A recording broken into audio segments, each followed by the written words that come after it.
So if you hadn't figured it out by now, this is Freddie. He's fighting and getting blown up and thrown through car windows and everything else in there. So I noticed real quick as that reel was playing Thomas Jane. Did you was there a project you worked on where you doubled Thomas Jane or No, that was a show that I'd coordinated with Thomas. That was Run, Hide, Fight. We actually shot that here in DFW. oh, okay, cool. I was just gonna say because one of the first projects I ever worked on back in like 2003, I was Thomas Jane's photo double for the Punisher movie for the Marvel Punisher Well, I film. can see. I They shot wish we that. would have. I would have known you then. I would have brought you on as a You double could have then. brought me on. Would have I could have doubled been for him, but perfect. that's all right. So again, thanks for coming out tonight. And I guess one of the first questions really is why be a stuntman? Like, what was it that got you started back in the day that you were? I know I watched The Fall Guy as a kid, and I was like, man, I would love to be a stuntman. What a cool job that is. But growing up in Toledo, Ohio, there's not a lot of stuntman opportunities up there. So talk just a little bit about your path to getting started. I think it's just for me. It was just timing. I was sort of just. I don't want to say lost, but trying to figure out myself. And much to the disappointment of my parents, I told them I was going to drop out of college, which I did. I'm not saying for y'all to do that if you're young, but they said, "What are you going to do?" And I said, "I don't know, movies." That was literally my reply, much again to their disappointment back then. It's changed now. Are they still disappointed in Not at you? all. Okay, Not at that's all. good. And I was just trying to navigate my way through things, and I happened to meet a director at the gym, and a lot of people were just telling this guy, "Hey, you got to check this kid out. You know, he can kick straight up in the." I have a martial arts background, 43 years. It's another for another time we could discuss that. But they were shooting Walker, Texas Ranger here at the time, and he was one of the directors of the show. And I just approached him. I finally just gathered up the guts to say, "Hey, who's your casting director?" Because I didn't know. Yeah. I didn't know anything. I was very green. And he just said, "Why?" And I said, "I'd like to send my headshot and resume." And my resume had 0 credits on it. He said, "Bring it to me." And I did. And then probably a couple of weeks later, I got a call from the stunt coordinator's assistant. And I was thrilled, but at the same time, like just Terrified, right? terrified Yeah. because I'm like, I don't know what I'm doing here. But those guys were great. I started on Walker with the Norris family. All the people that I met and networked with way back in the mid 90s to the early 2000s, I'm still friends with. A lot of good friends, close contacts, big brothers.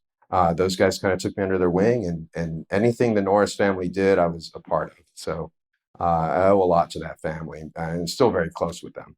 That's awesome. And it's always so interesting to hear, how people get started and shows like Walker, Texas Rangers shooting here, the trickle down effect that has had on people's careers over the years. I've been here just over a year now, and I'll meet people. It's like, oh, I started as a PA on Walker, Texas Ranger, and then I moved to Grip, and then I was this and this, and then they've, had 30 plus year careers in the industry. So it speaks to kind of like just having a show, how that can really get started and really drive on for many, many years to come. You're right. I mean, there's so many people that I know in my world that show directly affected career wise.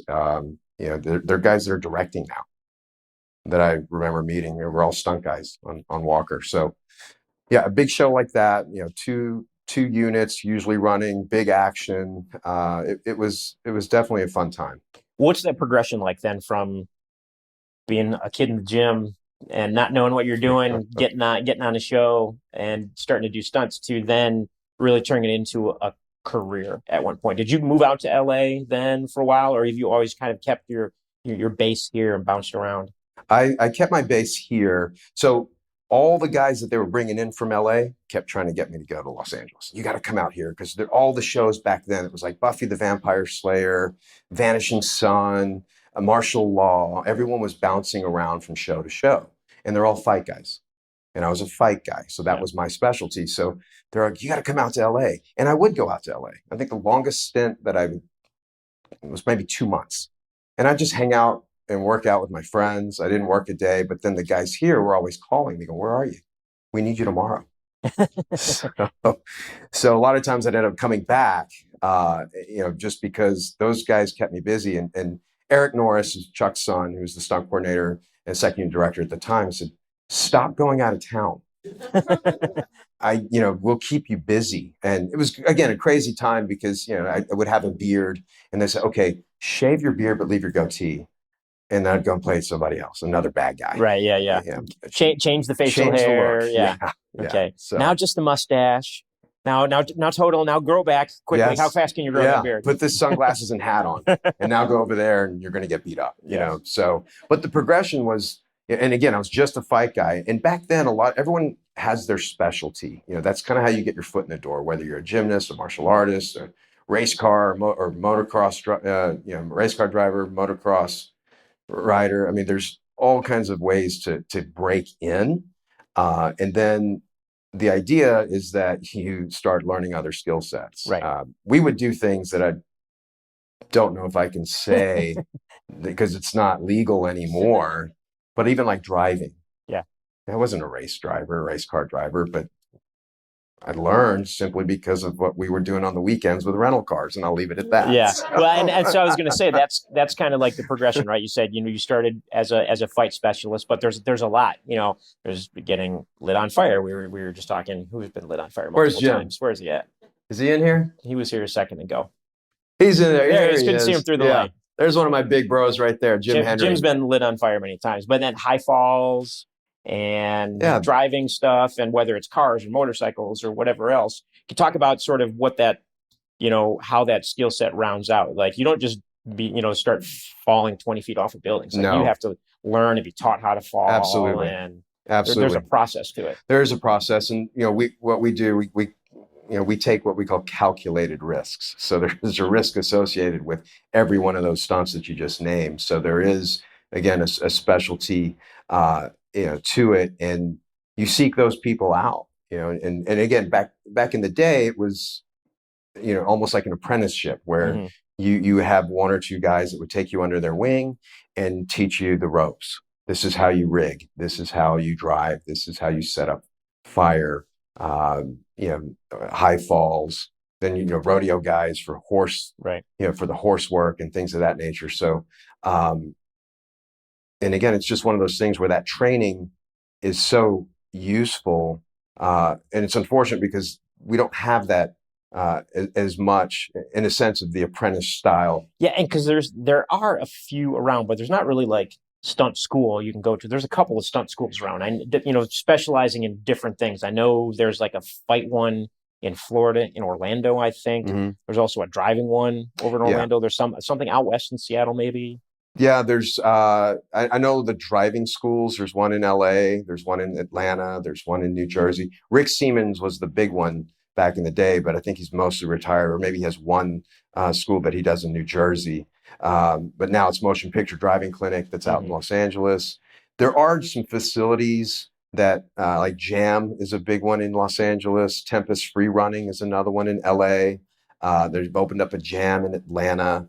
So these places are popping up in areas where there's a need. Yeah. And, we've just discussed this before, I would love to see something like that here because I live here. So, well, it seems like there's some people here that could maybe teach these workshops or classes that could be really hands-on kind of things. Absolutely. Absolutely. And that's what these places do. They bring in the people with the skills and they teach, seminars and workshops. And then the rest of the time, there's usually like open gym or something like that, where guys come in and practice choreography and things of that nature. So, that's the idea. And that's kind of how it is today. It's just the way that the business is sort of moved.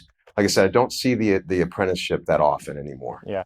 Well, I mean, because you still have to get a start somehow, right? Just because you're going to these open gyms and trainings and classes, like someone's still got to hire you to bring you onto a project. But today, with the ability to shoot short films and indie features, people can get started at a smaller level and kind of work their way into it a little bit. Yeah. And obviously the resources now are so many more resources that are available to us.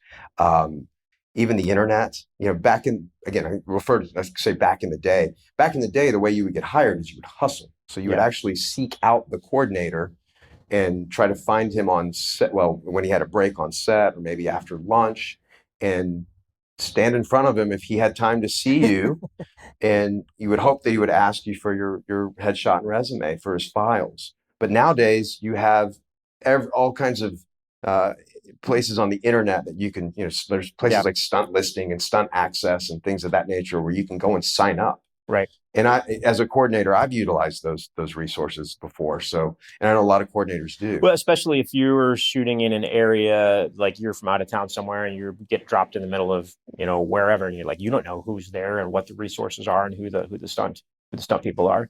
I would imagine, I feel like you can learn anything on YouTube nowadays. I haven't looked to see if there is like how to be a stuntman, how to throw a punch on YouTube, but I bet it's out there somewhere. I don't know how reliable it is, but I'm going to go look and see. I mean, I fixed my washing machine thanks to YouTube, but there are a lot that of might ways. be a little different, right? Yeah, possibly, but again, you never know. There might be some seminars or classes. Well, yeah, there could be random stunt person in LA who's decided to make a niche, hobby or job out of this and putting videos on YouTube. I don't know. Has anybody seen this? While we're talking, since we've got some time to go, why doesn't somebody Google that for us and let us know, and you can let us know as we go through the Q&A. Someone's pulling their phone out, and I can validate it for you if it's legit or not. They'll let you know if it's actually any good or not.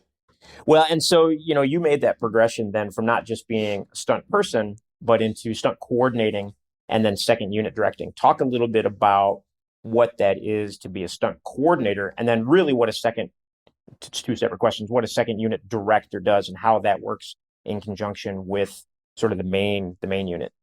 Well, I think for anyone, once you've established yourself and, you want longevity, because let's face it, I don't want to hit the ground when I'm, 50, 60 years old. It's just not that fun. It's not forgiving. I always say it's a young man's sport, just like any other professional sport. But so that seems to be the natural progression is stuntman, stunt double. And then again, I had a fight background, so I was a fight coordinator. And then eventually moved into the stunt coordinator role. And the stunt coordinator role basically oversees all the action on a set and the safety. I think a lot of people don't understand very that. important. Yeah, the safety aspect of our cast and crew actually falls upon the stunt coordinator and the first AD. But as far as the action side goes, we are in charge of putting together, choreographing all the action sequences, everything from just a minor slap to a big car chase. Yeah, I was going to say, I think something people don't realize is you think stunts, you think it's always got to be like a fight or something big, but as much as like this person is riding a bike down the street, stunt coordinator has technically to be a stunt coordinator that has to be there to manage. Yeah, because there's a safety aspect. Yeah. So yeah, it could be something just as small as that. I always use the slaps as a reference because that's, again, sort of a small thing, but stunt coordinator has to be there. We're in charge of hiring all the stunt personnel, all the performers associated with that. We put budgets together. We go on tech scouts. Those are sort of the behind the scenes thing that a lot of people don't understand. That's part of the job. Yeah, because you have to determine, you're going to break down the script and you're going to say, okay, here's the script. What does this scene look like? How many stunt performers do we need for this scene? What materials do we need? Do we need crash pads? Do we need, X, Y, and Z? Correct. What else is used in the scene? And like you said, you're helping put the budget together for the project, and you're turning that in as a department head to say the line producer and saying, this is how much I think, the stunt sequences in this project are going to cost. Exactly. And then that line producer goes, well, how much can you do it for what can you do for this amount of money? Yeah, how much can you cut? Yeah, that's always the first question. Well, change the script. Yeah. I mean, it's one of those things where it's like, do you want me to do what's written on the page, or do we want to, change it up a little bit to save a little bit of money? But again, it all goes back to time as well, because in a script or a budget, once that schedule comes out, they only allot so much time. So that's another thing that we have to factor in. It's like, okay, what can we do if we only have X amount of time to shoot this scene or this sequence? And that's where you might read a script which has huge action on the page, but then by the time we shoot it, it's pared down quite a bit. Sure. And that's, the director is of course responsible for the overall whatever the look of the film is, but the director isn't writing into a script. So and so throws a punch, so and so dodges a punch, so and so. So it's like fight sequence happens here kind of thing, and then it really is up to the stunt team and the coordinator working with the director to execute that vision, whatever that might be. Absolutely. Yeah. We'll sit with the director and just kind of listen and see what the vision is. And then nowadays it's very commonplace for the stunt team to go out and shoot what we call a previs or pre-visualization. And that's something that the guys at 8711, Chad Stahelski and David Leach, and those guys are now big directors.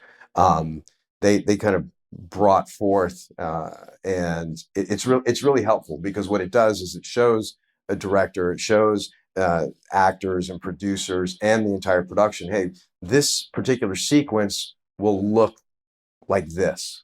And if you do that well enough, a lot of times they'll just take what you shot in your previs and then just match it on the day. Right. And it makes everyone's job really simple. But a director typically will also add their little, yeah, because then it's their ability to really craft the action and say, okay, I like the way that this scene plays out, but could this character fall this direction instead, and this happens, or this punch and this throw or this kick happens in this way, because it's so stylized. We're talking specifically fights now, right? Right. They're so stylized, and there are different goals depending on what it is. Like a John Wick is a very stylized action type of sequence, as opposed to something where a director wants something maybe more based in grounded reality on how a sequence would play out. Right, which is probably more, in all the work I've done with Stallone, he's very realistic, more of a brawling type of action, not quite as stylized as say like a John Wick or something that a Jason Statham might do. So, and that's the thing that's what, makes it interesting and fun, is figuring out what type of action we're going to shoot. And when you hone in on that and you understand the style, then that's what really, in my opinion, kind of separates you from just someone who goes in and says, okay, well, I like martial arts, so I'm going to choreograph this with a lot of martial arts in it. Yeah. Not everything looks like a Jackie Chan movie, basically. Correct. Yeah. And like Stallone, he's not a martial arts guy. Right. Yeah. Well, clearly, the Rocky films, that's very, boxing. And so that kind of translates more throughout his career. So I guess let's talk about that since you brought it up. Let's talk about Stallone, or not talk about him, but, how did that happen for you? How do you become Stallone's double and coordinator? So from a doubling aspect, the main thing is obviously you need to look like your actor. Do you think he looks like Stallone? A small resemblance. Maybe we have somebody's excited back here. Settle down. Now he is married. Thank you. But then of course you have to have the skill set as well, for what the action is called for. But really, it's one of those things that your actor needs to be comfortable with you, and know that you've got their back, that you're taking care of them, and that's pretty much always been my approach with Sly. Stallone, when you get to know him, you get to call him Sly. So I call him Sly. They're friends. He can call We're him friends. Sly. Yeah. So I got called years ago on a movie called Bullet to the Head.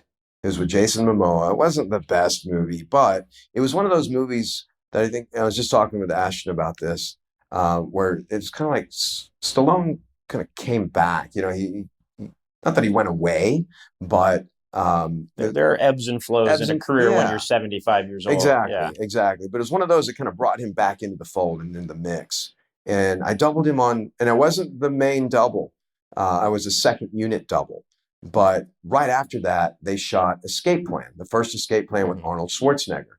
And because one of the coordinators on Bullet to the Head was coordinating Escape Plan, he called me. And he said, hey, I need you to come into the office. I want to take a look at you. And that's literally what they do. You go in and they go, let's see what you look like. And you stand there. They go, take your shirt off. Okay. And then you're hired. I mean, it's literally, as simple as that. And they can do that with you. There's not a lot of actresses anymore. They'd be like, excuse me, ma'am. We don't do that. We don't do that with female. I don't even do that with guys. No, of course. It's because the coordinators. I'm just giving you a hard time. And I think my friends who were coordinating also were giving me a hard time. But it pretty much happened in that way. And to be honest with you, Sly was he's different. He's not like Arnold in a sense. He's more standoffish in the beginning. He just kind of would look at me and say hello, and that was it. And I was like, oh gosh, do I look wrong? Do I not? I mean, so all these questions in your head. Whereas Arnold was just so friendly and outgoing, and he would just shake your hand. He's got the cigar and this whole thing. But after He's a politician too, yeah, right? there you go. Know? Yeah. Sly's not running for governor. So, but after a couple times, he kind of let me in, and that's what I noticed about him. If Sly lets you in, he's your buddy. He's funny. He's brilliant. Very smart, and he kind of lets the guard down. But I understand, because someone in his position, I'm sure people ask him for things every day. Oh, yeah, the career that he's had, you get jaded because you're used to people always wanting something from you, as opposed to any genuine relationships. Right.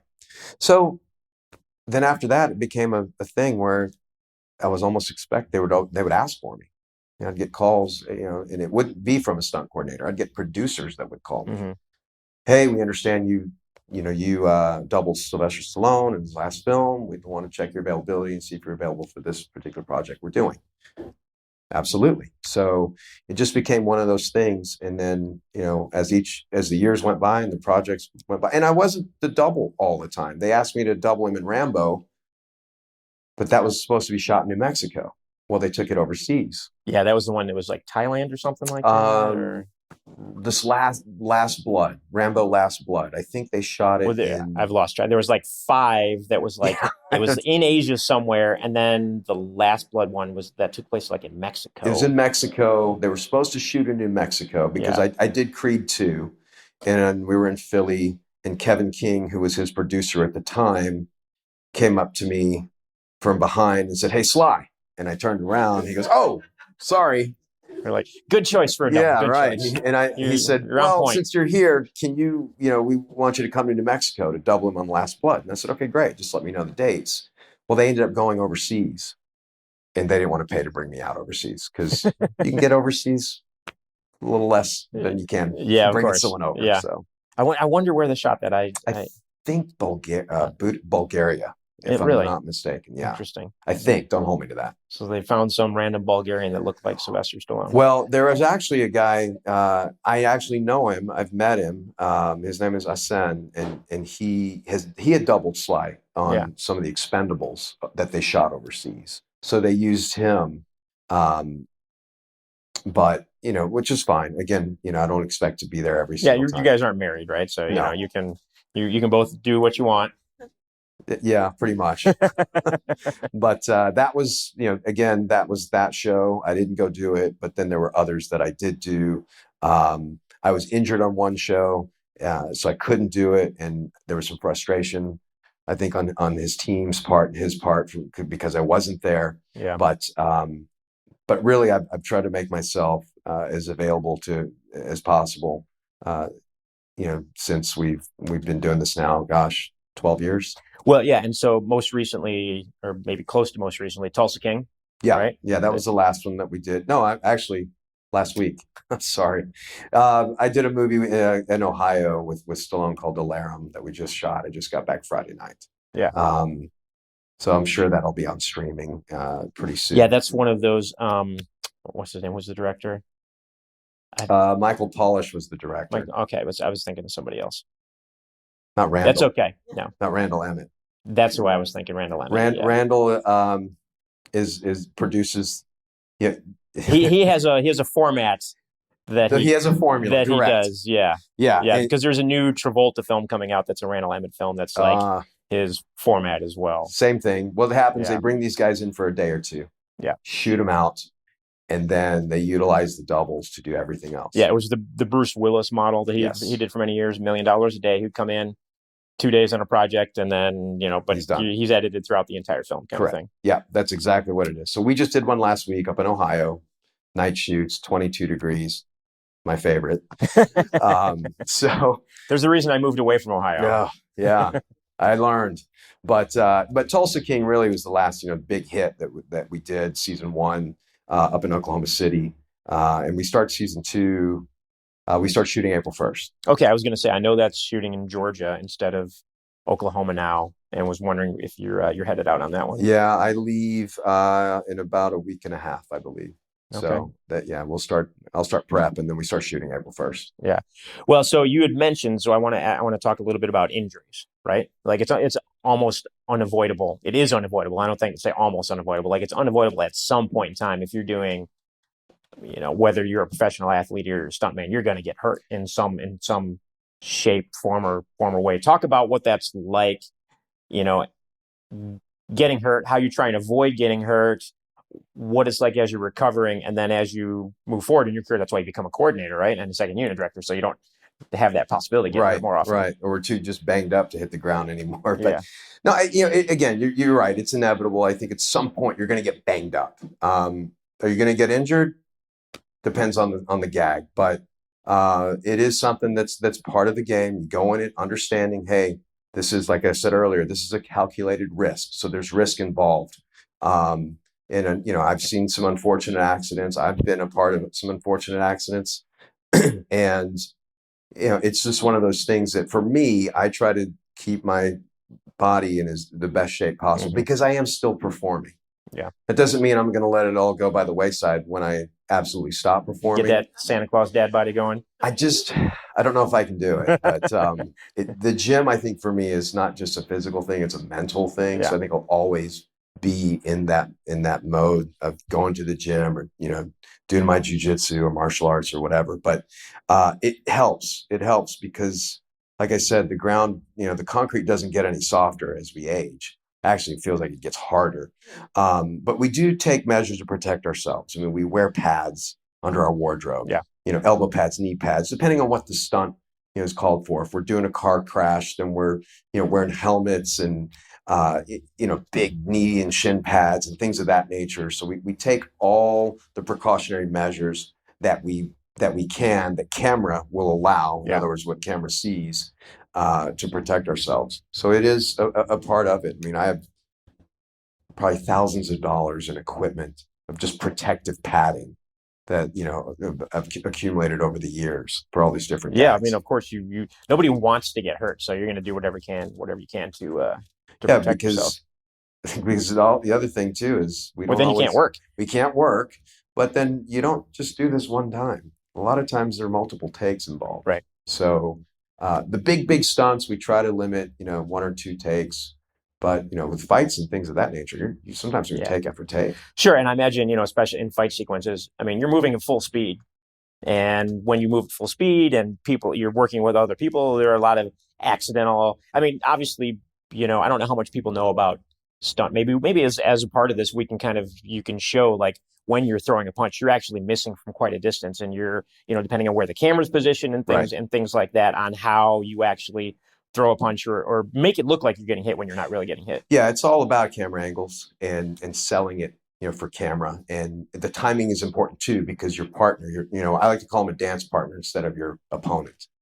Because the reality is that with choreography, it's almost like you're dancing, because my moves are synced with your moves. Yeah. So whereas in a real fight, which I've been in those as well, you're trying to take my head off and vice versa. So we want it to look like that though. Yeah. So yeah, it's all about camera placement, punch placement, reactions, the timing of all of that.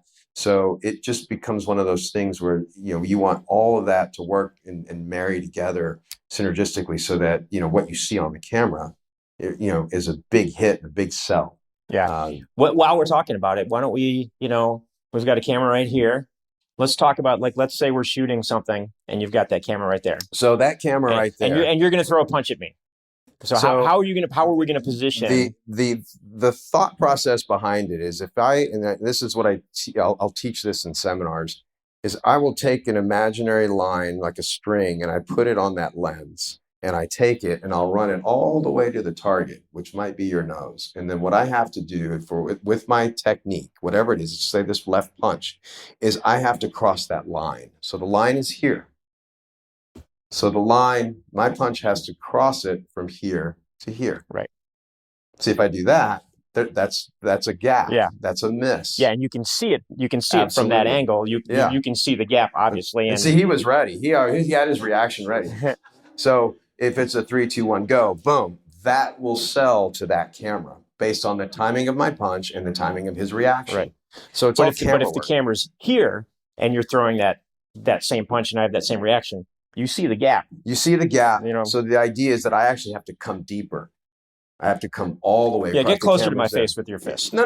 I can still, camera can't read depth. So I could be this far apart. But as long as again, the line is further away now. Right. So I've got to really come across. I'd almost have to come out of my chair to make that happen. But as long as I cross the line and you time that reaction, it's going to look like a hit, even though my fist or my hand is, 15 inches or so away from your face. Right. It'll read like a hit. Right. So you're again talking about the line and you're crossing the line as opposed to, so for this line, you got to come across this way and again, is why you use multiple cameras on a shoot as well. Yeah, because a lot of times our A camera or let's say our main camera is focused on our talent. But a lot of times the B cam is the one that picks up the hit. And I'm not saying this is 100% true, right. Or, because it could sometimes A cam gets the shot, but when you have 2 or 3 cameras, one of them will pick up the hit. And that's the one that they'll use in the edit. Yeah. And cameras aren't always on sticks either. Like the cameras are moving. They're in steady cams. And so as the cameras are moving and the people are moving and the punches are getting thrown or kicks or whatever else, there's so much movement throughout the whole process that, it's almost like if you have to know what the camera movement is. The camera movement has to be planned in advance. Yes. You need to know where the camera movement's at, in addition to where you're throwing the punch, what lines you're crossing. Yeah. So this all comes to action design. Yeah. Because action design is not just about 2 people standing in front of each other doing moves. It's also about the timing of our camera operators. So that's something that I'll, once we figure out our location and we have our choreography set, I usually go DP in camera and go, hey, where are you going to be? Where are you thinking about being? And then he tells me and I go, okay, cool. That looks good. I like that. Or I go, all right, hey, what do you think if you were right over here? And they go, oh, that's pretty good. Now, are you going to be static? Because if they're handheld, you can move around a little bit. What do you think about pushing in a little bit? Or maybe pulling out, depending on the shot. So it all becomes an action design, and this is more or less becoming more of a filmmaker than just a stunt guy. It's not just knowing how to fight or knowing how to do stunts. Then now you have a creative vision that you're helping put on film. Absolutely. Basically. You mentioned John Wick earlier, and I love to reference John Wick because it's shot in a way that I really enjoy, which is wider angles, less cuts. Yeah.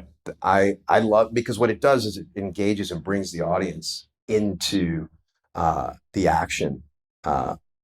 There was an old when the Bourne. It seems like I was just going to reference the Bourne movies and like how things go in phases, and like you had shaky camera phase for a bunch of years, which drove me crazy.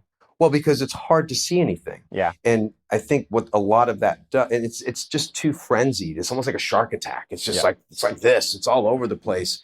But the other thing too is you can hide performance by doing that. Versus the wide angles, you're going to see everything. You've got 4 sides on that screen, right? 1, 2, 3, 4. I like to fill it all with action. Let's put something up there that looks really great, that the audience can really engage in or engage with. And that's not easy. It takes time. Yeah. And it almost goes in, talking about old school, go back, many, many years when cameras were so heavy, you couldn't move the cameras around that much. You couldn't go handheld. Think about the old, now I'm using my film professor of film school brain, let's say Errol Flynn, Robin Hood from like 1938, like the sword fights and stuff like that. The camera just sat there and it just let them fight and let the sword fights happen. And so they had to be real performers and know how to sword fight, know how to do all of those things to actually make it look good on camera. Yeah. And if you look at today's performers, and when I say performers, talent, actors, look at the action and the choreography that they're doing, there's a lot of prep. That's not happening on the fly. That's not happening on, with 2 weeks of prep. That's happening with months and months of training, months and months of rehearsals, That's Keanu Reeves did it for John Wick. I was out in LA and happened to just come upon not Angelina Jolie, Charlize Theron when she was training for Atomic Blonde. Yeah. I walked into I love that movie. That was a great movie. that was great. And Yeah. again, David Leitch, who was a stuntman, directed that movie, and um, I loved it. I thought it was fantastic. She did a phenomenal job, but she was in there every day working her tail off, training. And a lot of these guys put in that time and that effort because obviously you want to show the world and the audience, the fruits of your labor. And so, Yeah, and that's the fun part of, when you have a great action sequence is you do want the audience to see it and appreciate it. You don't want them to be taken out and think about the choreography. You want them to enjoy it for what it is. yes. But, if it is planned as a wide shot where you can really see the action and see everything unfold, to me, that is more entertaining than the shaky camera even though I love the Bourne movies, that They were great. hides the They action. were great. But again, yeah, it was just, and I'm not taking anything away from anyone's performance because I'm sure those guys are great performers. That was just a stylistic way of shooting. But as that became more prominent, it was because I've been on these sets where I've had to go to our operators and go, hey, we might need a little help here. Help us out. Give us a little camera work because the performance wasn't quite where we wanted it to be. And again, that could be due to a number of things. Again, it goes back to time. How much time is a production going to give us to, accomplish what we want to do? And or it could be the performers. So what are their capabilities? I did do. Not everybody's an athlete, right? Right. Some people are just good actors, but maybe they're in an action film and they really need a lot of extra work from their doubles. Yeah, absolutely. And again, that's what we're here for is doubles. But like Tom Hardy, for example, I did a movie with Tom Hardy and Austin Butler. These guys were animals. I loved it. I mean, these guys got in there and they wanted to do. The only thing I didn't let Tom Hardy do was get tackled because he got what we call bulldogged, which is a big hit. It's a big tackle to your back with somebody on top of you. And I just looked at him and said, Tom, he looked at me, hey, you want me to do that? And I said, no, we need to save you for the rest of the film.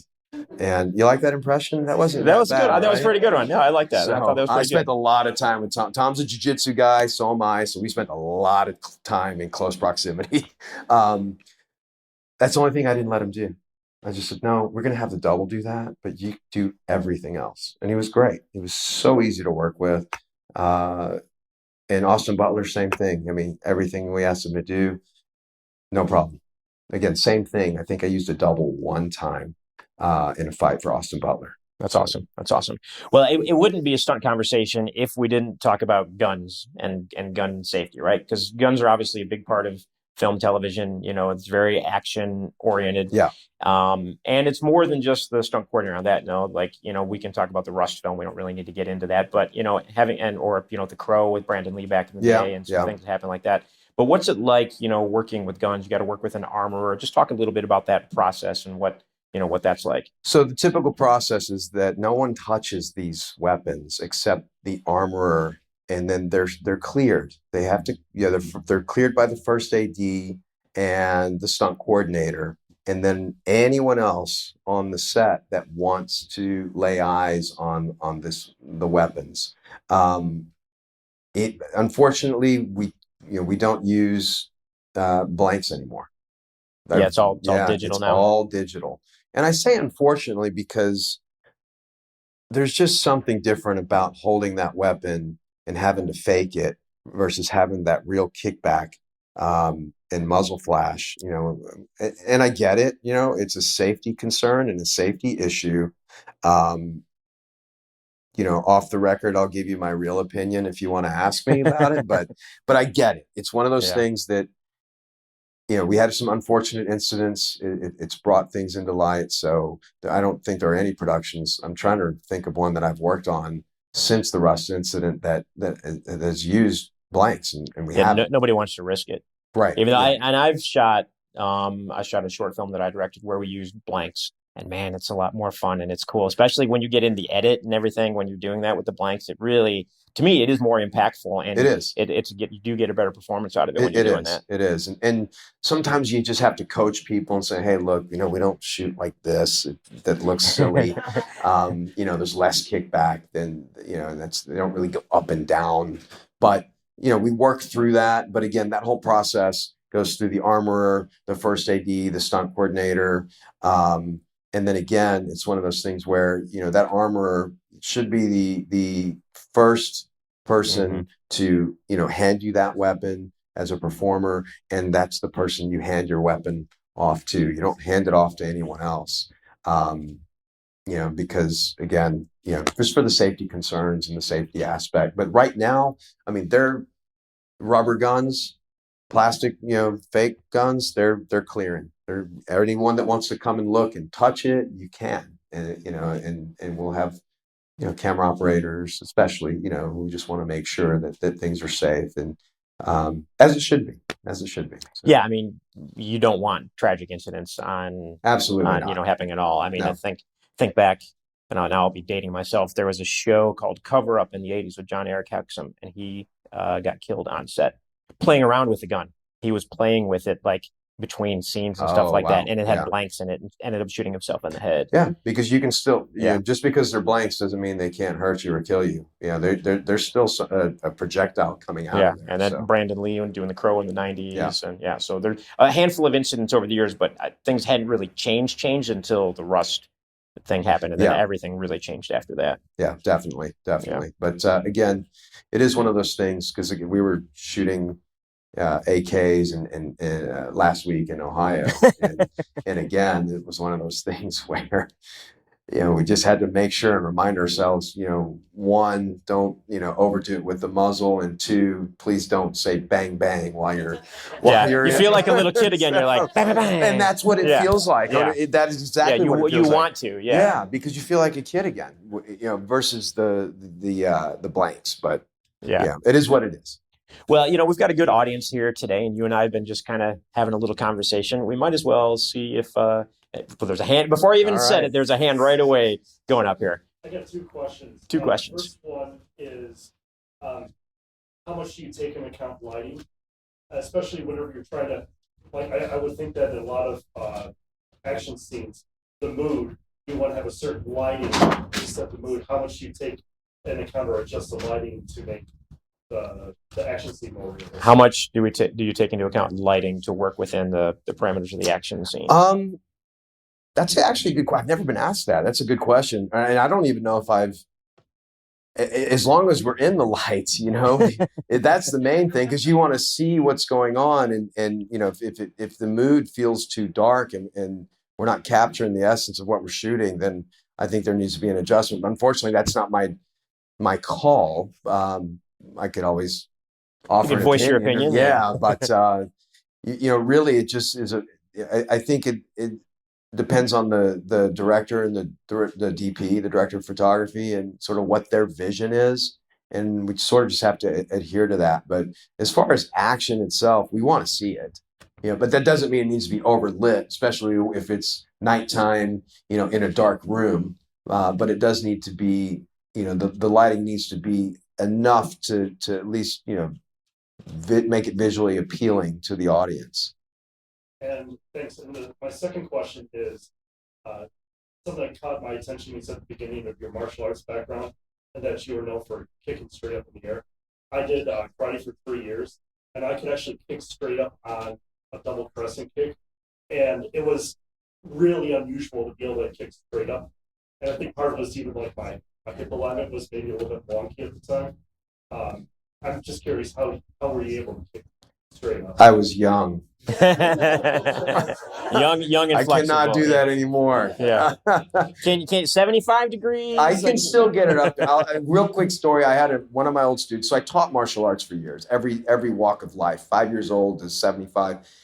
One of my high school, he was a high school athlete, had a full ride to Ohio State, came into town. Go Buckeyes. Go Buckeyes, right? 6'3", it was over Christmas break, and I get a call, and a lot of the guys are getting together to do some sparring.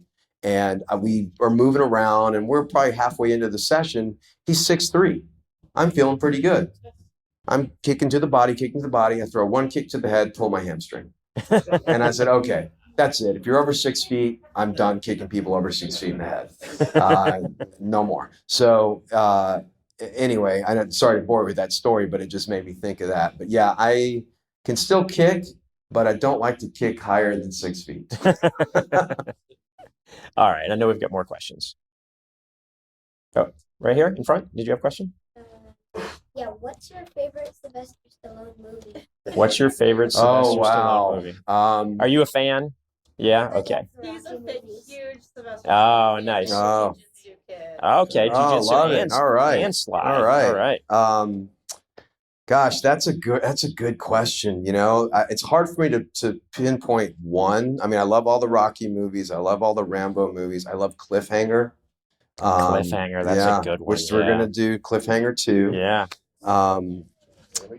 So, you know, it has to be one of those. You know, but I can't say. Probably Rocky 3 or 4. Rocky 4 is really good. Rocky Ivan 4 Drago. is pretty good. Yeah. We named our dog Drago. There you go. Did you see Ivan Drago is now an American citizen? I saw that. He sure is. Yeah.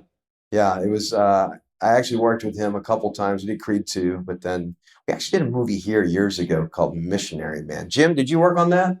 Yeah. We all of us were training together and rehearsing it when I had a martial arts school here. I was going down to the W where Dolph was staying and training with him in the mornings. And then, we shot that little movie. I think he directed that one too, right? Did he direct that one? Dolph Lundgren. Dolph? He may have directed it. Yeah. It did really well. Obviously, we remember everything about it. So. Well, a question for you. What's your favorite Sylvester Stallone movie? Let me think. Let him think. You can get back to us. You can get back to us on that one. Well, I got one question. Who do you train with jiu-jitsu? Well, my coach is named Coach Dorado, and I have Mulas? Yeah. He's one of my very good friends. Really? You tell him that you came and saw me. Yes.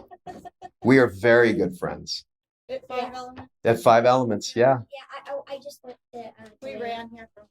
Tell him. Oh, you came from class straight to here. Tell him I said hello. Okay. That's great. Right here. Yeah, so with AI and all the CPI and stuff going on, where do you see going with stuff?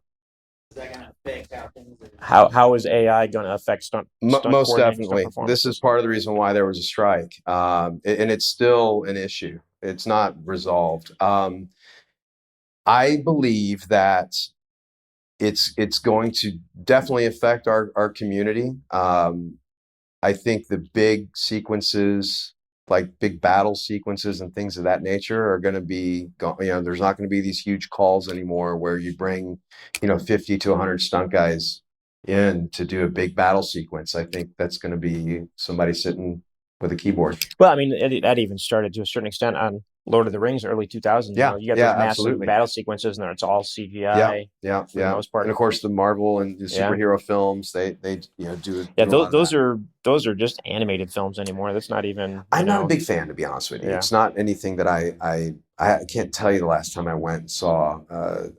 It pains me to say this because I grew up, a Batman, Superman fan, but I haven't been to one in a long time. They haven't been very good lately either. So I'm not missing. We're going to go down a path, but we were talking about Madam Web earlier today and how that's. I heard it wasn't very good. Bombing and everything else, but we'll move on from that. Other questions from the audience? Yes. As a stuntman and as a stunt coordinator, where do you draw the line? As a stuntman, what's a stunt that you would never do? You absolutely say no. And as a coordinator, would you never ask anyone else? Those are good questions. That's a great Where do you draw question. the line, stuntman, stunt coordinator? Well, now that I'm at the age that I'm at, thank you. Car hits are done for me. I won't do a car hit anymore. Wire gags, I'll still do. I'll still do a wire gag, but car hits, I think I'm done with.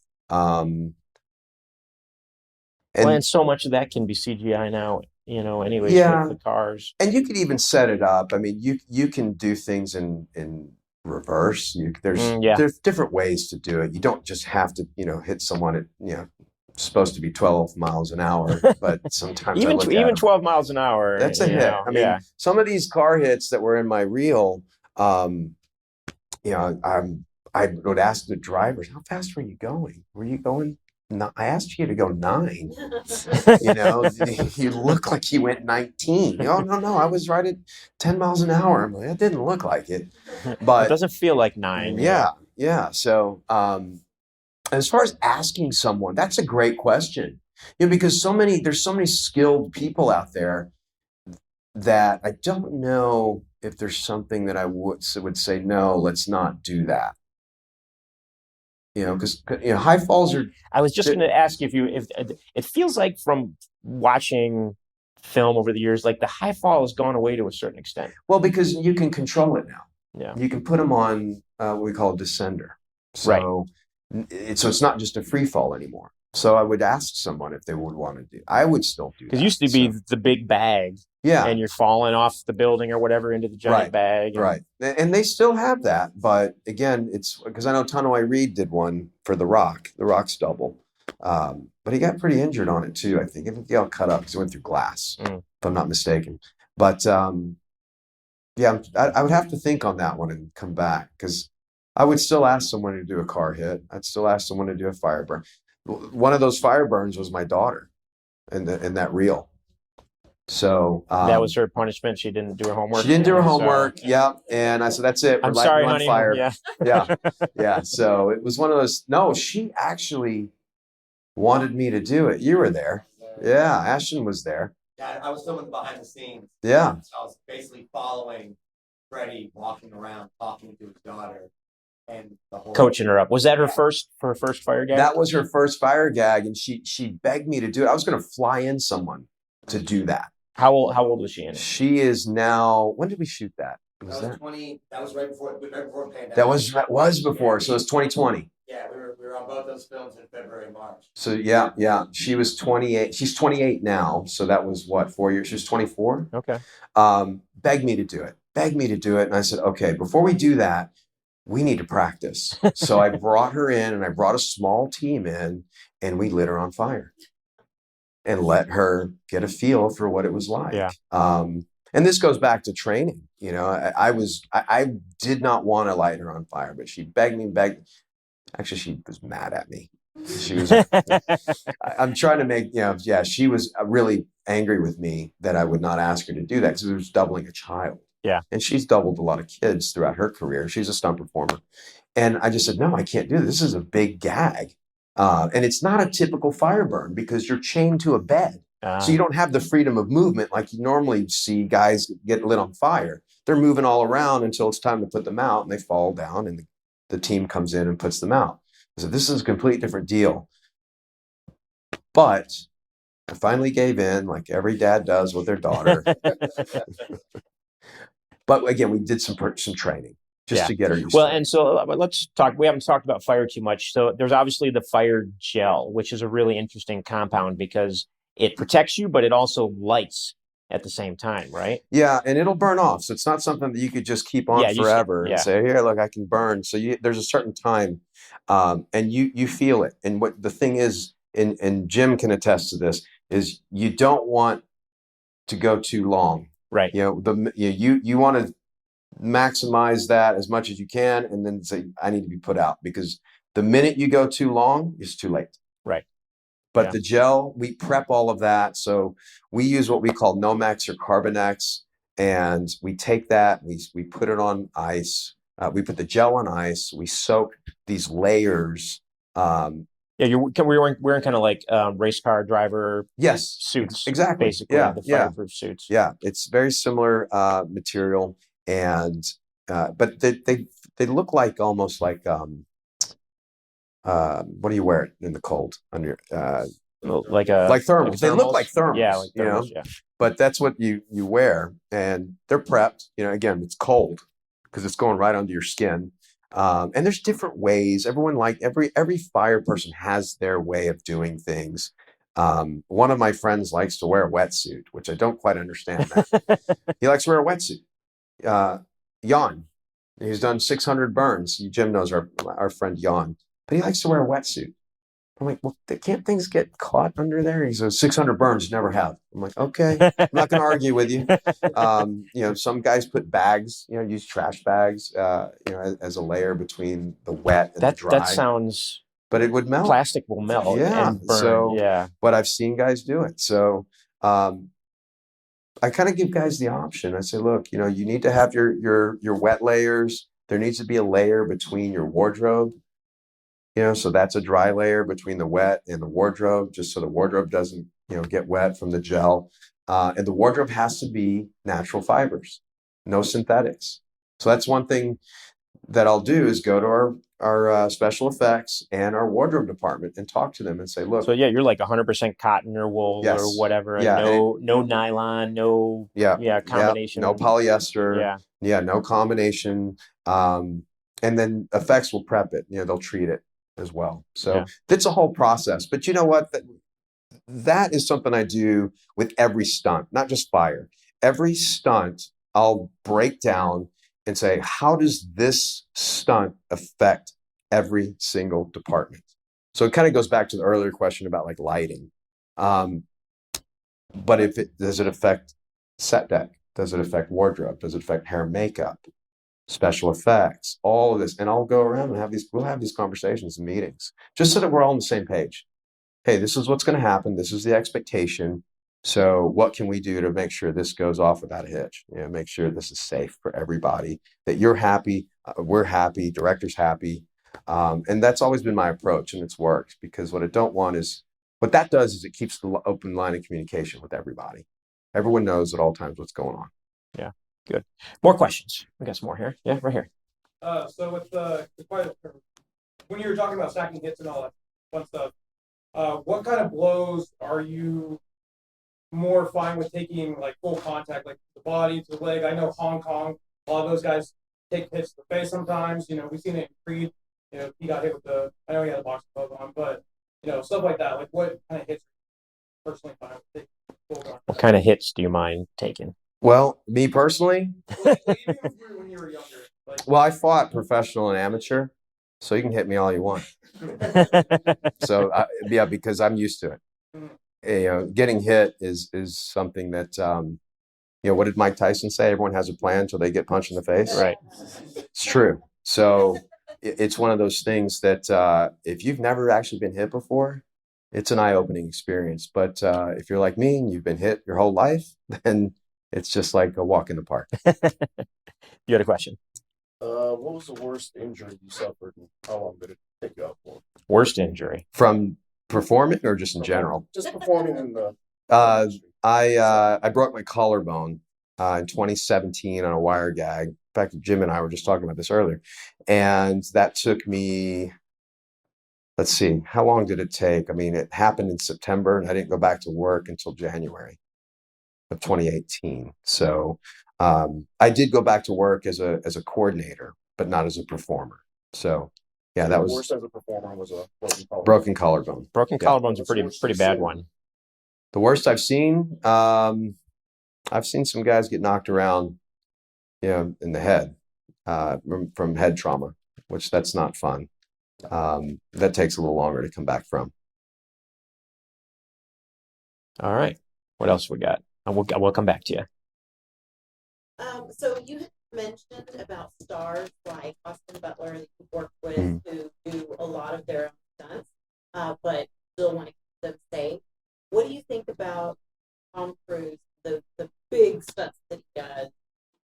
Well, go ahead. You're about to say something. No. I was just going to repeat it so that people could hear in the microphone. And since we're recording this for the podcast, the question was, actors doing their own stunts. What do you think about Tom Cruise, who says that he does all of his own stunts and he always does one big crazy stunt per film kind of thing? Well, Tom's an anomaly.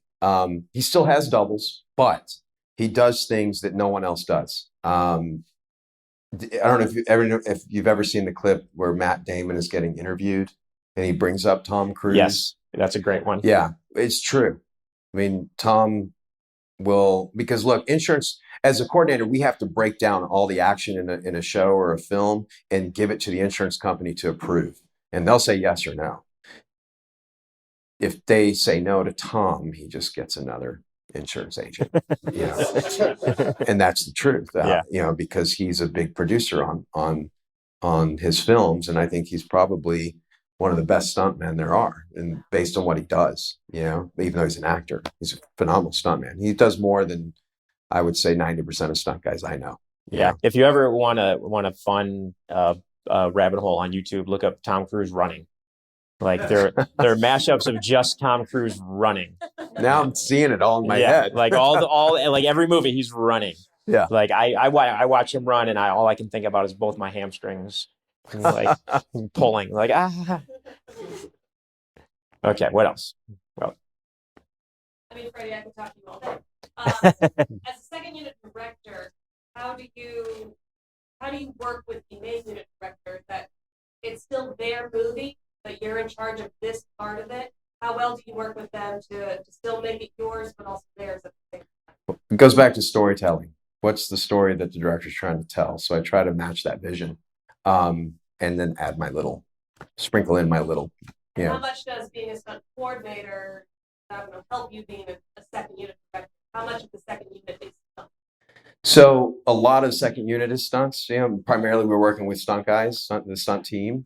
Being a stunt coordinator certainly helps because we help set up these shots all the time. I can't tell you how many times I've worked with directors or directors of photography. The Bike Riders is the movie that I did with Jeff Nichols, who's our amazing director. And first thing he said to me is, Freddie, anytime we have action, I need you right next to me. And it was because he's a brilliant and very talented director, but he's never done a lot of action before. He's had a little bit of action in some of his movies, but it was, I think, the first time that he's had this much action, with this much star power. So I was able to just help with some of the camera work and camera placement. We shot previs. And again, we met, I don't know how many times in his office, just going over all of his notes, his vision, all of that. And I take that from the notes that were written on the page and into our previs, and it made that transition, seamless.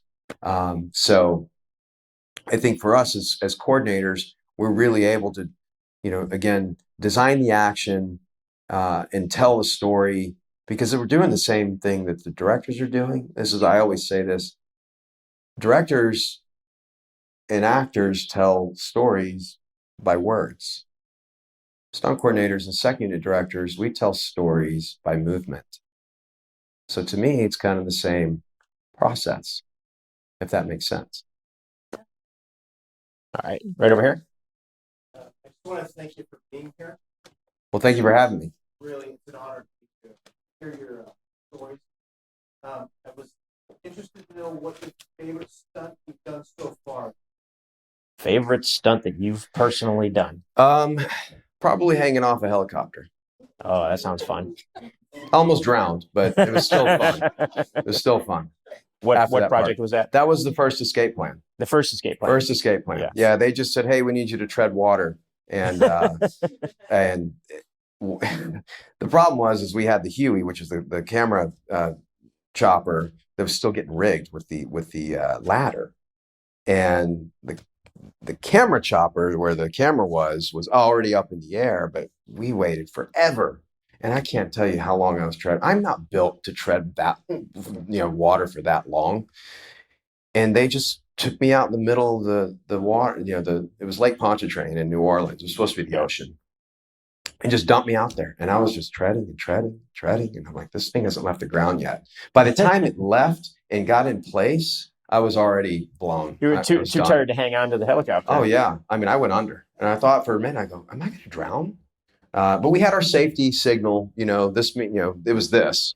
That means come get me. Help, I'm drowning. Yeah. And I did one of those, and I went under, and water safety flew in on his little Sea-Doo. And I didn't have the energy to climb up. He had a small little ladder attached to the back of the jet ski. And I just held on to that. I did not have the energy. That was rehearsal. So I went back in, and David Leitch was the second unit director. This was on second unit. David Leitch was the second unit director. David Leitch directed Atomic Blonde, Deadpool 2. He directed Fall Guy that's coming out with Ryan Yeah. Gosling. David looked at me and goes, "What are you going to do?" And I said, "I don't know, but I can't do that." And what we figured out was we took a life vest, opened it up, cut it up, and we took pieces of foam and sliced little thin sheets of foam. I think I put 2 down the front of my wardrobe, 2 down the back, and then I floated on top of the water at that point, to where they were like, "Hey, you got to take those out because we need you under the water." But I did that 17 times. So that thing flew in and I swam to the ladder. Remember, that's the chopper. It's rotor wash. That thing's pushing you back. So 17 times, climbed up that ladder, hung on, no safety, hung onto the ladder while it took off 100 feet up in the air. There was no clip to clip you No on? clip. Yeah. No clip. No. So What year was this? 2012. 2012. Okay. I was Yeah. going to say. And so, yeah, we're also talking, because you were talking about a camera chopper. So this is really kind of pre-drone days. Pre-drone. Yeah. So you had to fly a helicopter with the camera in it. Yes. Yep. Yep. So that was, again, that was part of the issue, is just waiting for those 2 helicopters to get in position. Yeah. Very cool. Well, you had another question up front here. Yeah. Oh yeah. So it was the what was my favorite Sylvester Stallone? Oh, yeah, you what was it? remembered You your remembered. favorite movie. Okay. What's your favorite? Probably Rocky 4. Rocky 4. Rocky All right. 4. Well, there's no arguing with that as a favorite Stallone movie. Yeah. Favorite song on the soundtrack from Rocky 4? That's the question. Just like song. I mean, you got Eye of the Tiger on that one. Like, Yeah. No, that's from. oh, that's the third one. I'm sorry, that's the third like one. the beginning. Yeah. 4 was kind of worth week. 4's got a few different Yeah, ones they in had there. some. Okay, Hearts on Fire. Yeah. Hearts on Hearts on Fire. Fire, yeah. Yeah, there you go. That's the Burning Heart. Yeah, that's the training sequence. All right, we got it. We got a guy here that knows what he's Yeah. talking about. Right. It's part of my playlist when I work out. Yeah, that's right. Rocky 4 is the playlist. There you go. All right, more questions. Yeah, we're here. You mentioned earlier about insurance for all the stunts. Do you know about if you have like a low budget production where people just have like a little bit of a don't ask, don't tell, and they'll still go ahead and do something, and kind of risk liability or they're working around for something like that? I haven't been a part of any of that. Not to say that doesn't happen. I'm sure it does. That's our job, is to evaluate the risk and the stunt. But there's also a dollar amount attached to that. And typically, if a production can't afford to pay for it, then I'm pretty sure they can't afford the insurance as well. But yeah, I've never been asked to do something sort of off the books, if that makes sense. Those get risky. I have a friend who almost drowned on a low budget shark movie in Florida, where no safety divers, no nothing. They're just like, go take this GoPro and get the underwater footage of this scene that we're shooting, and no nothing. And then it gets real choppy and wavy out there. And he's like, what am I doing out here for $150 a day on a super low budget film? So the low budget films should, but a lot of cases they ignore safety in a bad way. And I think there's a lot of guerrilla style shooting that may happen to get around some of that. So don't, if you can't. We'll come to you next. When being a double, would you have a process to like adopt the manners of the person who would be portraying? So I turn into Sly on set. I walk like him. I don't talk like him, but in this particular case, on Tulsa King and on Samaritan, I wore a mask, which was creepy, like the old president's masks, because it had no facial expression. It was just one look. But on Samaritan, what we did was I went through a face cast.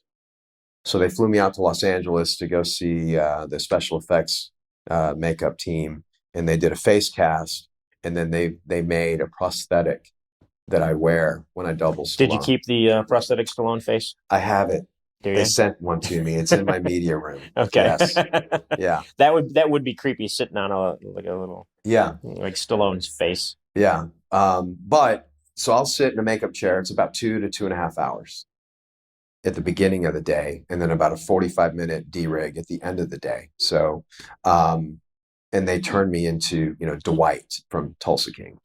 So That's great. You got a question?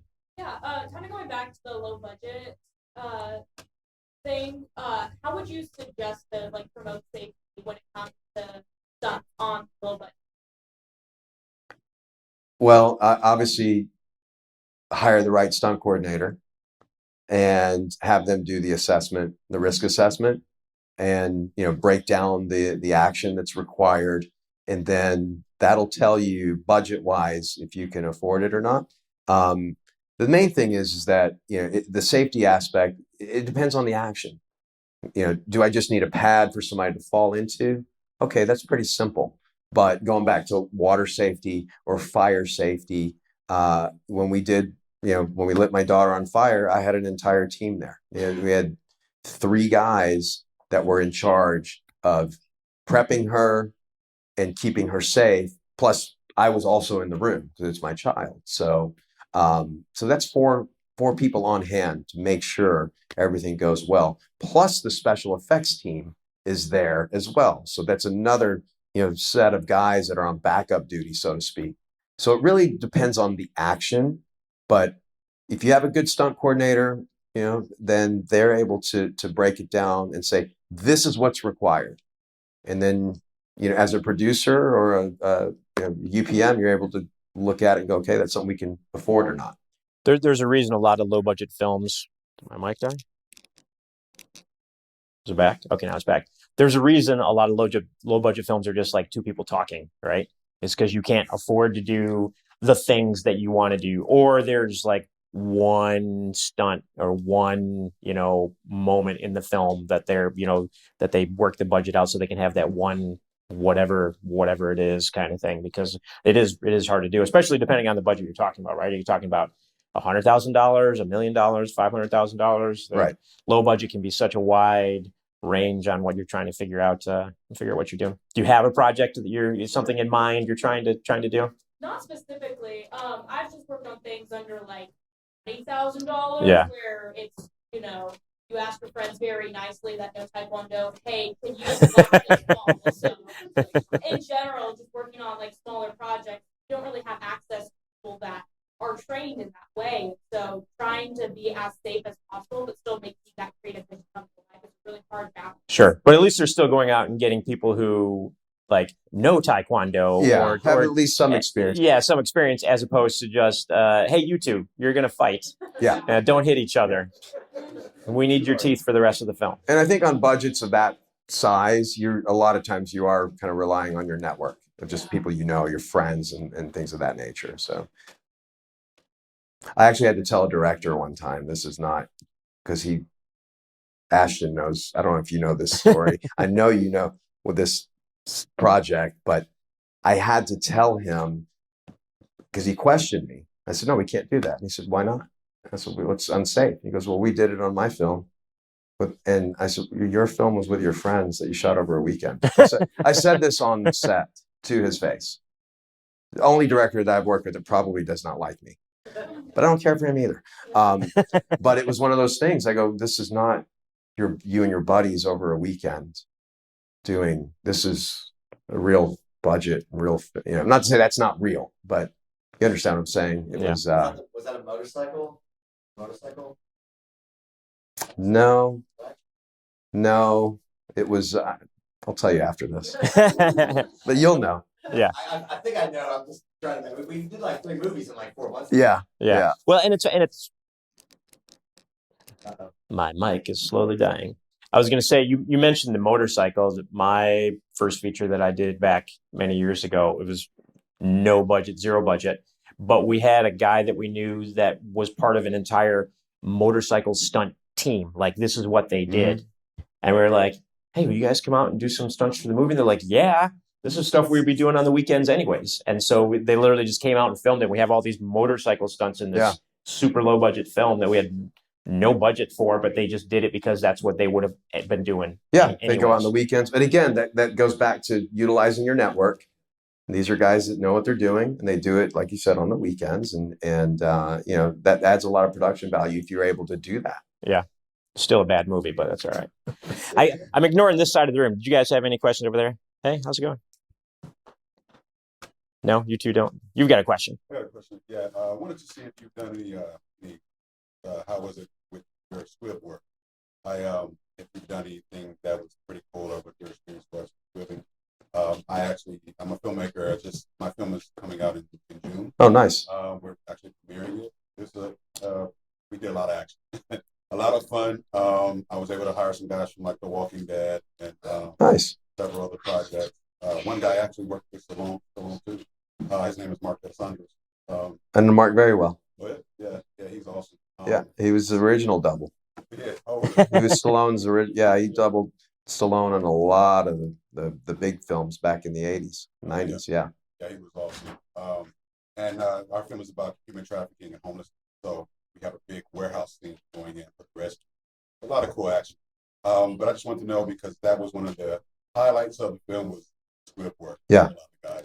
Yeah. And so for those that don't know, explain what squib work is. Squib work is as well. So squibs are basically those blood packs when you see people getting shot in the explosion. That's a special effects thing.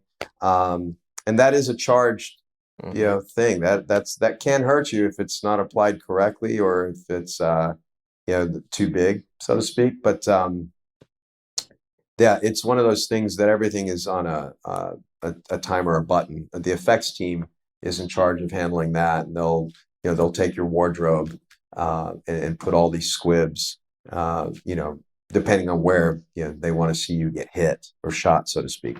I've been squibbed many times, many times, and it affects everyone differently because I've been hit so much in my life that it just doesn't affect me like it. I mean, some guys I know you just get these deep red bruising, and I've never had bruising from getting squibbed. But again, I've been punched on my entire life from martial arts. I think my body's conditioned to it. But it's fun, it's kind of messy, but it is fun. But yeah, I've been squibbed up quite a bit over my career.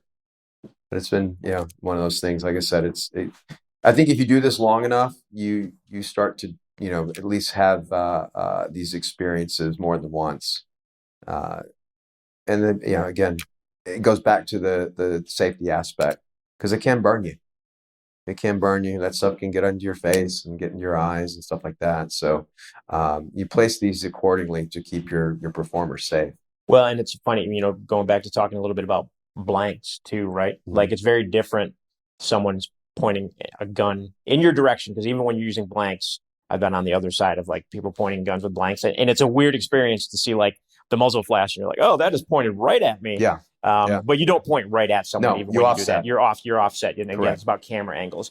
But the difference between, bang, bang, and no muzzle flash, and you're getting squibbed, is very different from having those blanks and everything going off. Yeah, it goes back to timing. So if I'm getting the muzzle flash with squibs, with blanks, that's all timing. That's on special effects. And of course, me as the performer to time my reaction, accordingly. But again, you feel that little, that slap when those things go off. Again, now that we're not using blanks, they're timing it probably off of the kickback that the performer who's shooting or firing, it's all timed. And again, going back to blanks, nothing inside of 20 feet. Yeah. So you should be offset.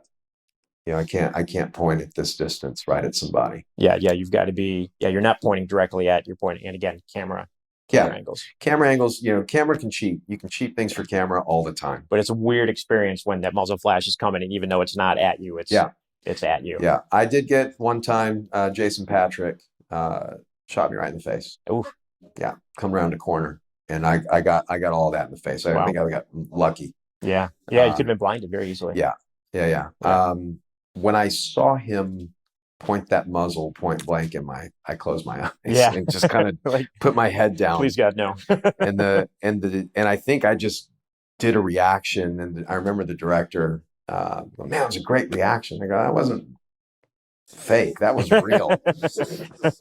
So, all right, well, we'll do maybe just one or two more questions here before we wrap. Anybody who hasn't had a chance to ask a question, back in the corner, you haven't had a chance yet. So we were going a really low budget production. So I was DP, a producer, kind of, and a stunt coordinator. And I got in a fight with the director at one point within the fight scene because he wanted to basically ask this actress who was to take a full frontal hit to the face with a baseball bat. A real bat? It was a foam bat because I was stunt coordinating, so I made sure we have a foam bat for the fights and we've got a real bat for the pretty shot. And I was like, I don't want to tell this actress she's going to get hit directly in the face with a baseball. But then the director doesn't know what he's doing. I agree. No, it was the most stupid argument. It was like 3 a.m. It was cold. I was like, Was this last week up in Ohio? No, I was there. so I'm having instances like that. And then I have another question. Basically, in that same scenario, the actress is supposed to run out of the doorway, jump, and then I taught her how to do the landing. We practiced it. We got padded up because it was concrete. We padded the concrete with gray, and I was going to VFX get it out.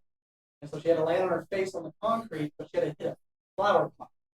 So we bought these wax breakable flower pots from Google FX in LA.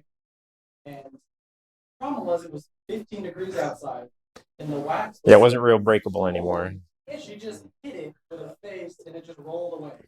Have you ever had the instances where you were supposed to go through glass or a table or a chair, and it just didn't break?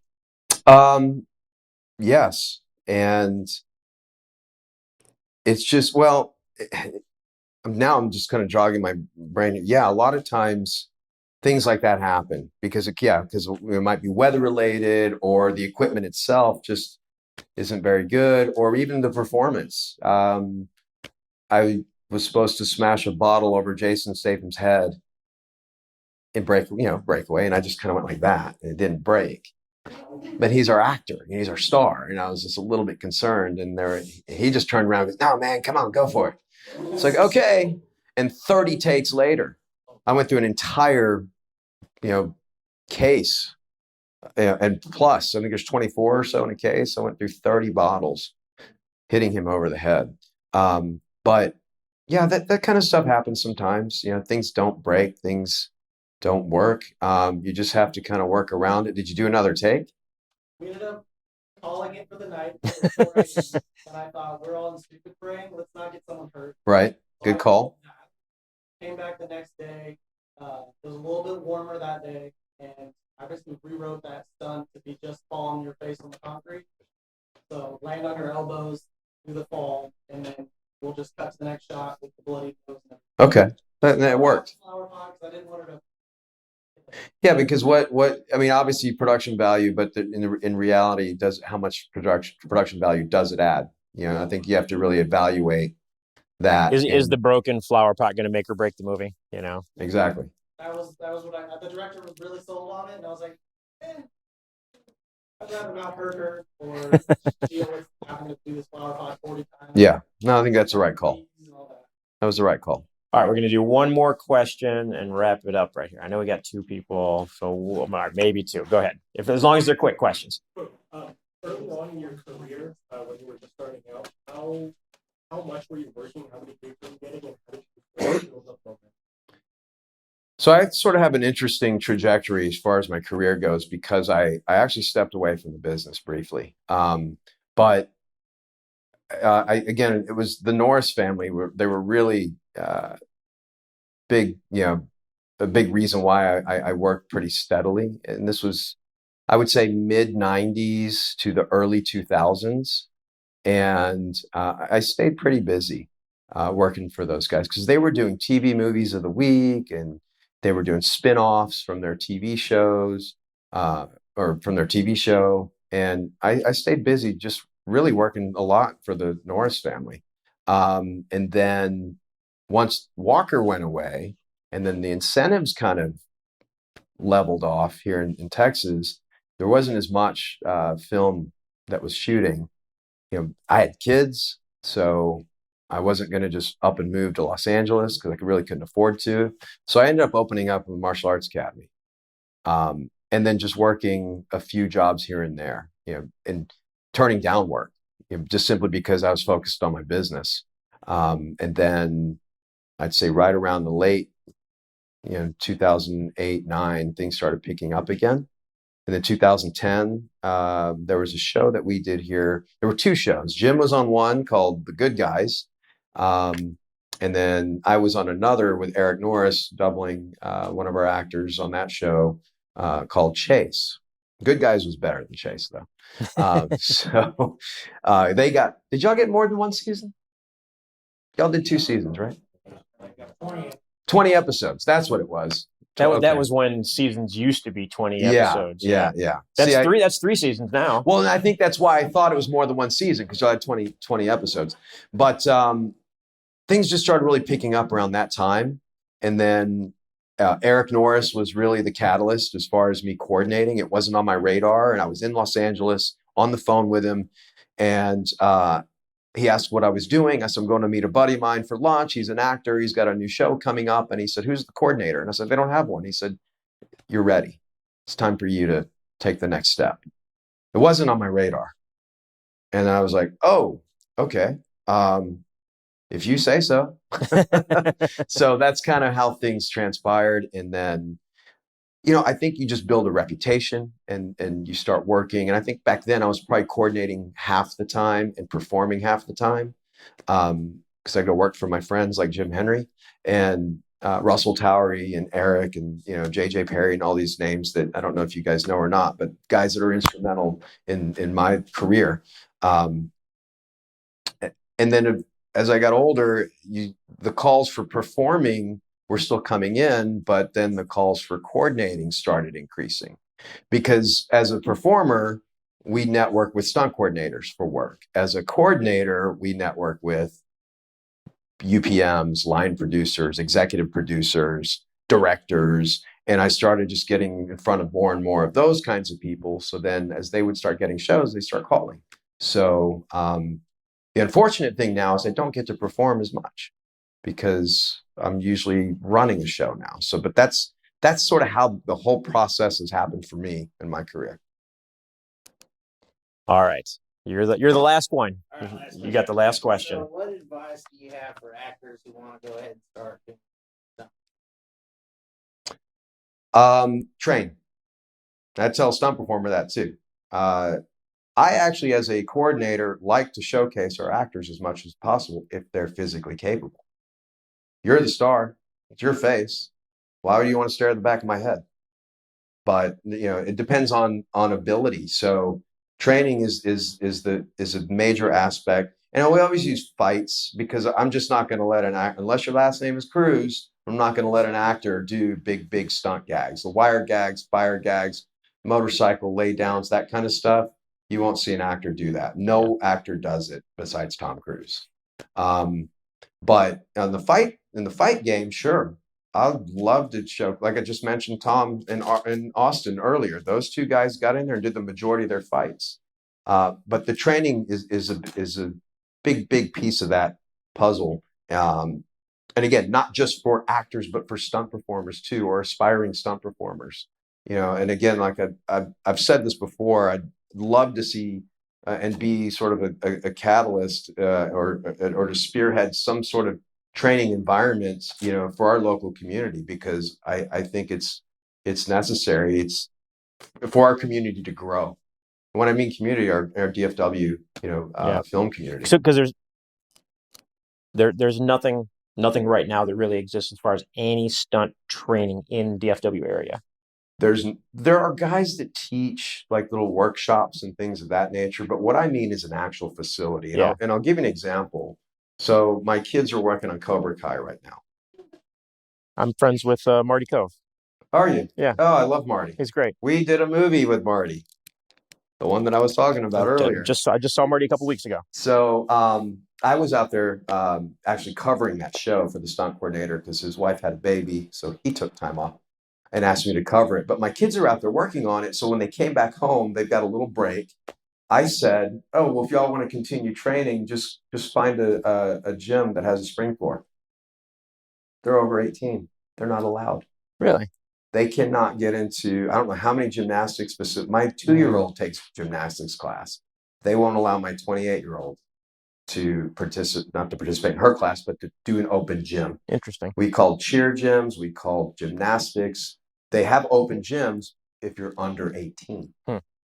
So I said, well, you can go back to the we have tons of friends at martial arts schools. So I said, well, you just go back there.